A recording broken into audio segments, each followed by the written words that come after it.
Hello and welcome to our special broadcast from the Auto Expo 2023. I'm Parikshit Luthra. The Auto Expo, the Indian Motor Show, is making a return after a gap of 3 years, and the focus clearly is on clean mobility.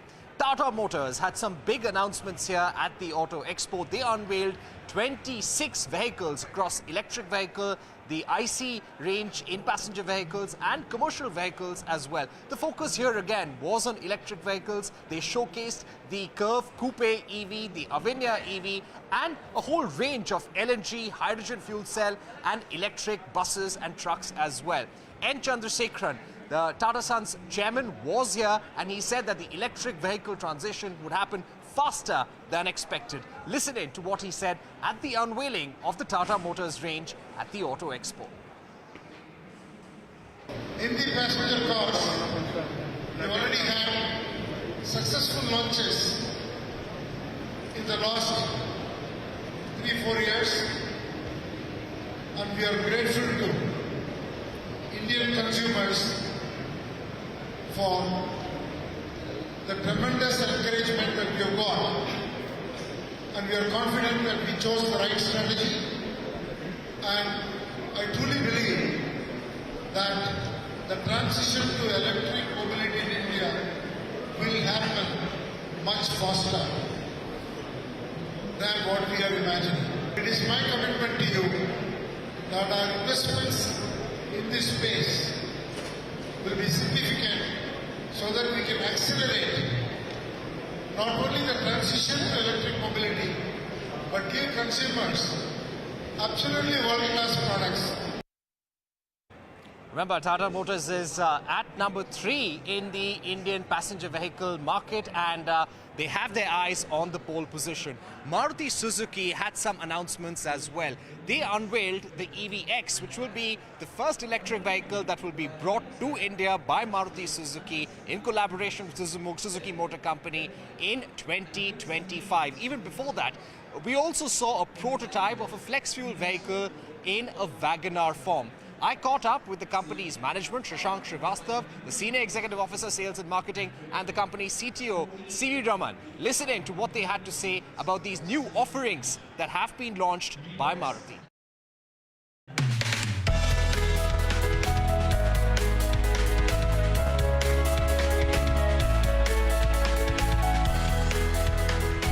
The adoption rate of EVs the consensus is that it will be different for different category of vehicles. Like two-wheeler and three-wheeler, it will be before four-wheelers. The four-wheeler, for the four-wheelers, it will also be the TCO parity, which is the basis of calculation consumer makes for making choices, is more in favor of larger vehicles and smaller vehicles. One can say the cost viability is greater in having an electric SUV right now, and you can expect some greater volumes as well? Yes, so I would say larger vehicles. And SUV, of course, is because the segment is really doing well, and our projection is that the segment will continue to do well. Like, for example, in December, it touched 45% of the market. Overall, of course, it's still 42%, but the growth seems to be great going for SUV, and therefore for larger vehicles, SUV is obviously an obvious choice for getting into these. But one thing I must add, that it is also dependent on the usage of the vehicle. For example, in the smaller cars, you could see the fleet adoption being much faster, because it is not just the type of car which matters, but also the usage that you put to. So there is a consensus that maybe fleet and such usage will probably see a faster adoption than personal. All right, Mr. Raman, as we move, and if you can tell us about the vehicle as well, give us a sense about the inspiration behind the design. So as Shashank-san was explaining about the need and the growth in the SUV market. And SUV market is not just for India, but globally SUVs are growing. And this is a global unveil. The concept EVX is for the global market. And so therefore, SUV as a theme has been kind of established in a way that that's where the growth is going to be. And so the concept is based on a SUV theme. It's a versatile, emotional, versatile cruiser. That's what EVX stands for. And what does true SUV stand out for? One is high seating, a longer wheelbase, and very wide proportion, a very strong shoulder, upright hood, and upright seating. All of this is what represents a SUV. And now when you talk about SUV, and that too in an EV, we have to start, as we were talking about, a born electric. So from a platform perspective, all new platform is being developed, and so based on that, and this has got a 60 kilowatt battery. It has a 550 kilometers. 550 kilometers of range, and so that's based on our study of the market. We feel that that's a start point from where the easy adoption in this segment is possible. What will be the extent of localization? Will it be 100% manufactured in India? Yeah, of course. So we are doing about 10,000 crore investment in Gujarat, which was announced a couple of months back.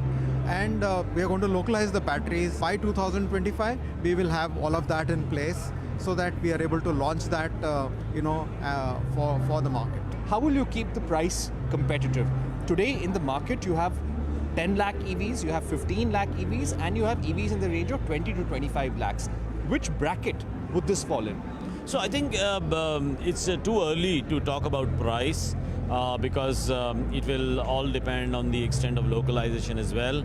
And I must say that one of the big factors inhibiting the larger adoption of EVs across the world and also in India is the cost of acquisition. And in battery cost is obviously a very important cost. In fact, its estimates are it will be close to 50% of the total cost of EVs. And therefore, it's very important to get the battery cost down.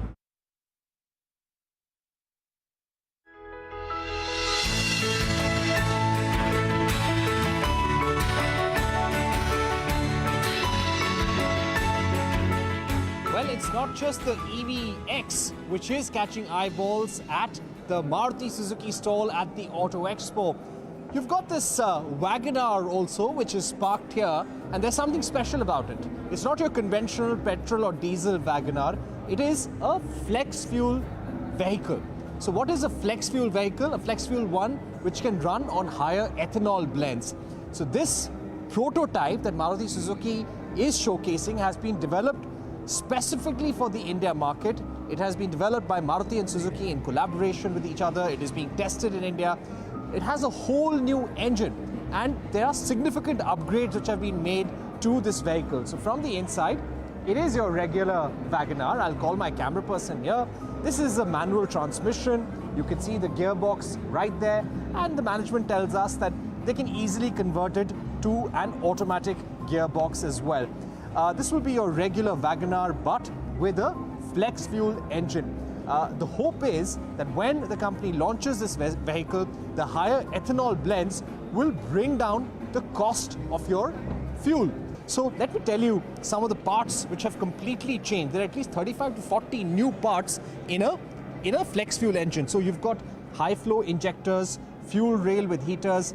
It's got an internal engine component upgrade. You've got ethanol sensors. You've got a fuel heating control unit, a whole new wire harness, changes in the piston. So a lot of upgrades have been made, and you can't just run any vehicle on higher ethanol blends. You'll have to have a flex fuel vehicle.